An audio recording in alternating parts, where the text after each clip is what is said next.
Madam आप FIR दर्ज करो। मेरी बहन का हस्बैंड इसे मारता है, इसे परेशान करता है। लेकिन भैया ये तो मुझे मारते ही नहीं है। चुप कर। ऐसा लिखवाया जाता है, जभी तो केस मजबूत होगा, जभी तो कोर्ट में जाके जीतेंगे हम। आपका हस्बैंड आपको मारता है? जी मैम, मारते हैं। इंस्पेक्टर साहब, मेरे भाई की वाइफ झूठ बोल रही है। ये रात को देरी से घर आती है और पी के आती है। लेकिन भैया ऐसा तो कुछ भी नहीं है, ना ही ये पी कर आती और ना ही देरी से आती। चुप कर, 2-4 बार झूठ लिखवानी पड़ा है तभी तो केस मजबूत बनेगा। जैसे मैं कहूँ ना वैसे लिखवा दीजिए। क्या तुम्हारी वाइफ रात को घर लेट आती है और पी कर आती है? जी मैडम। अरे कुछ तो शर्म कर, तू अपनी वाइफ के बारे में बोल रहा है ऐसा। झूठ बोलते वक्त तुझे शर्म नहीं आ रही क्या? मैडम आप एफआईआर दर्ज करो। ये मेरी बहन को परेशान करते हैं, दहेज मांगते हैं। आप लिखिए मैडम। एक तो आप नीची आवाज करके बात करो।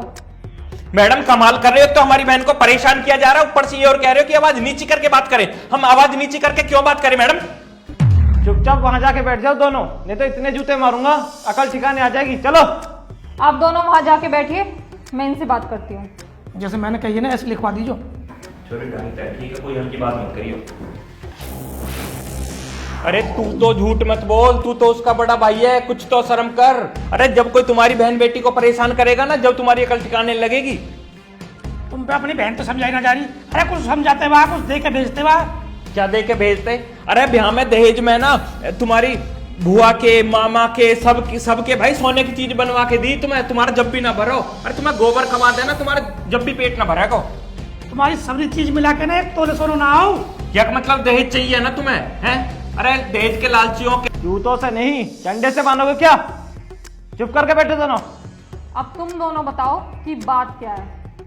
ये और इनके घर वाले मुझे दहेज के लिए टॉर्चर करते हैं। और मैडम ये रात को लेट आती है और दारू पी कर आती है।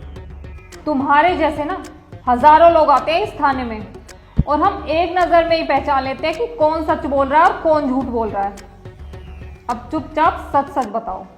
मैम मैं बताती हूँ, जब भी हम दोनों की लड़ाई होती है उसका कारण होती है इनकी माँ। जब भी मेरी और इनकी माँ की लड़ाई होती है, ये हमेशा अपनी माँ की साइड लेते हैं, ना कि मेरी।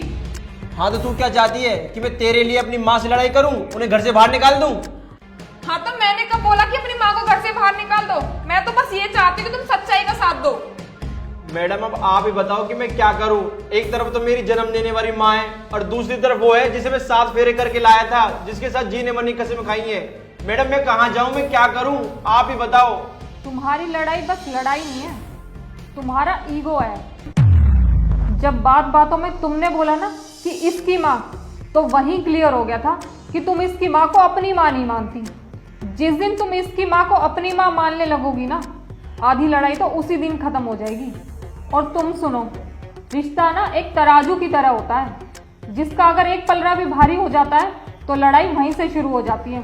तुम्हें अपनी माँ का भी साथ देना है और अपनी वाइफ का भी साथ देना है, जिसे तुम 7 फेरे लेकर अपने घर लाए थे। इस थाने में मैंने बहुत से रिश्तों को बिगड़ते देखा है। तुम दोनों पढ़े लिखे लगते हो, अब भी टाइम है तुम्हारे पास, अपने रिश्ते को संभाल लो और इसे बचा लो। हस्बैंड वाइफ की लड़ाई अगर 4 दीवारी के अंदर ही खत्म हो जाए ना तो ही बेहतर है। अगर वो लड़ाई बाहर आ गई और 4 लोगों को और पता चल गई ना, तो तुम्हारी लड़ाई सुलझेगी नहीं और भी ज्यादा बढ़ेगी। और बात रही रिश्तेदारों की, तो 4 रिश्तेदार तुम्हारे साथ लगेंगे और 4 रिश्तेदार तुम्हारे साथ लगेंगे। इससे तुम्हारी बात बनेगी नहीं और भी ज्यादा बिगड़ जाएगी। अब चुपचाप हंसी खुशी अपने घर जाओ और अपने रिश्ते को संभालो। और जो ये रिश्तेदार तुम्हारे साथ आए ना, इन्हें वापस इनके घर भेजो। सोनिया, किसी के बहकाए में मत आना। जितना हो सके अच्छे से एफआईआर दर्ज करियो। छोटे, जैसे मैंने कही है ना वैसे एफआईआर दर्ज करवाइयो। डरने की कोई जरूरत ना, मैं आऊंगा।